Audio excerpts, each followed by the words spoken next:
काय नाही मॅडम, ते इंगळे फडका मारत होता. मी त्याला पावडरच्या डब्यामागे फडका मारायला सांगितलं. पावडरचे सगळे डबे मी उचलून धरले होते. त्यानं धाडकन खाली पाडले. फारसं नुकसान झालं नाही मॅडम, जरा पावडर फक्त खालीच आणली.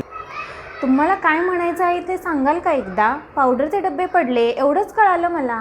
अहो पावडरचे डबे ते पडायचेच, त्यात धाप लागण्यासारखं एवढं काय? हां, त्यात धाप लागण्यासारखं काय? पावडरचे डबे ते पडणारच, हे माझ्या लक्षातच आलं नाही. तसं पाहिलं तर पुष्कळ गोष्टी तुमच्या लक्षातच येत नाही. हां, तसं होतं कधी कधी एखाद्या वेळी. तुमचे डोळे तर चांगले आहेत ना? चांगलं म्हणजे काय मॅडम, एकदम स्पष्ट. लांबचं सुद्धा एकदम स्वच्छ दिसतं मला. म्हणजे जवळचं दिसत नाही? मॅडम, लांबचं दिसतं म्हणजे जवळचं दिसणारच ना हो. ते जाऊ द्या, बसा तुम्ही. ओ थँक्यू. काय हो, तुम्हाला लिंबाचं लोणचं आवडतं? लिंबाचं लोणचं? लिंबाचं लोणचं म्हणजे माझ्या जिभेला नळासारखी पाण्याची धार लागते मॅडम. लिंबाचं लोणचं, लिंबाचं सरबत आणि लिंबाचं मटण.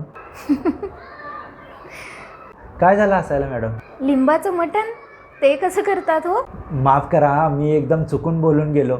मला एवढंच सांगायचं होतं की मला लिंबाचे पदार्थ फार आवडतात. त्या दिवशी मी तुम्हाला साडीच्या दुकानात गेल्यानंतर म्हटलं होतं लिंबू कलरची साडी. मॅडम, तुम्ही काय फार सुरेख दिसताय हो.